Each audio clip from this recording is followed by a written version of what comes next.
ఇప్పుడు ఈ రాష్ట్ర ప్రభుత్వము ఇది కూల్చివేతల ప్రభుత్వం. ఈ ప్రభుత్వాన్ని ఇక కూల్చేవారు కూడా ప్రజలు ఇష్టపడే పరిస్థితి లేదు. ఇవాళ ప్రజలు రోడ్డుకి ఎక్కేటువంటి పరిస్థితి తెలంగాణ రాష్ట్రంలో వచ్చింది. నరేంద్ర మోడీ గారేమో ప్రధానమంత్రి ఆవాస్ యోజన కింద ఇల్లు కట్టిస్తున్నాం. మేము నిర్మాణాలు చేపట్టే ప్రభుత్వం మాది, నిర్మాణాలు కూల్చివేసే ప్రభుత్వం కాంగ్రెస్ పార్టీ ప్రభుత్వం.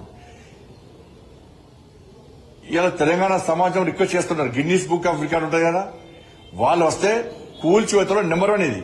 తెలంగాణ రాష్ట్రం కూల్చివేతలో నెంబర్ 1. ఆ గిన్నీస్ బుక్ రికార్డ్ అయినాక ఆ రోజు రాష్ట్ర ముఖ్యమంత్రి గారికి కూల్చివేతల ముఖ్యమంత్రిగా సన్మానం చేయాలి. ఆయనకు సపరేట్ అవార్డు ఇవ్వాలి. కూల్చివేతల అవార్డు రాష్ట్ర ముఖ్యమంత్రిగా ఇవ్వాలి.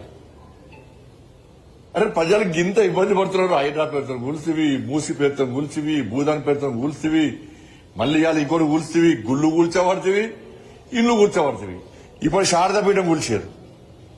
అటుపక్కన మైనింగ్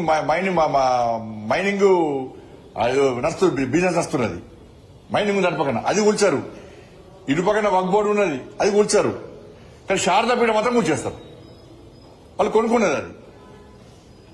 అటుపక్కన కాంగ్రెస్ పార్టీకి సంబంధించిన నాయకుల దగ్గర మైనింగ్ దందా వస్తుంది, అది దాని జోలి కోరు. ఇటుపక్కన వక్ బోర్డు భూమి, దాని జోలి కోరు. శారదాపీఠం మాత్రం కూల్చేస్తారు. దేవాలయాలు కూర్చున్నారు,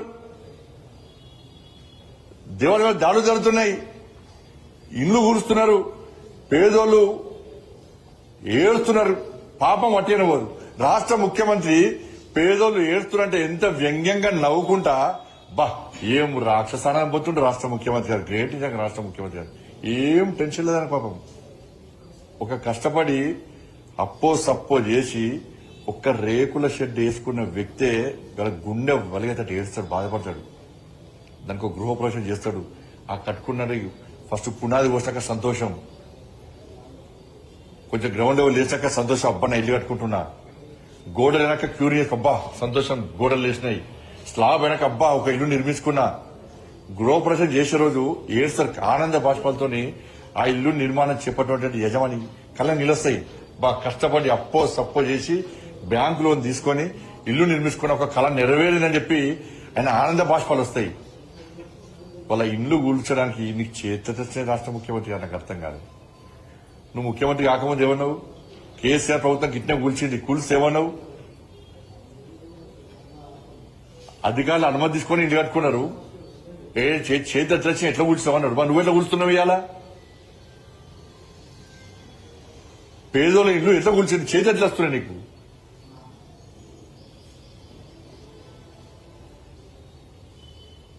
కానీ ఈ కూల్చివేతల ప్రభుత్వం మీద ప్రజలు చాలా సీరియస్ గా ఉన్నారు. రాష్ట్ర ముఖ్యమంత్రి తన విధానం మార్చుకోవాలి, ఆ రాక్షసానందం పొందే విధానాన్ని మార్చుకోవాలి. ఇల్లు కట్టుకున్న వాళ్లకు బాధ తెలుసు, పేదలో ఇల్లు కూర్చోడం ఏంది. అలా తెలంగాణ రాష్ట్ర వ్యాప్తంగా చర్చ జరుగుతున్నది. మరి అయినా కూడా రాష్ట్ర ముఖ్యమంత్రికి కాంగ్రెస్ పార్టీ ప్రభుత్వానికి సోయలేదు. ఇంకా కొంతమంది మంత్రులు దాన్ని సమర్థించుకునే ప్రయత్నం చేస్తున్నారు. ఈ కోర్టు ఆర్డర్ ఉంది, ఆ కోర్టు ఆర్డర్ ఉంది. మరి ఎన్నికల ముందు చెప్పనుంటారు మీరు, మేము ఇల్లు కూల్ చేస్తామని చెప్తే మీకు ఒక సీటు రాకపోతుండే. మీకు ఇలా రాష్ట్ర ముఖ్యమంత్రికి అందరూ వ్యతిరేకమే. రైతులు వ్యతిరేకమే, ఉద్యోగ వర్గాలు వ్యతిరేకమే,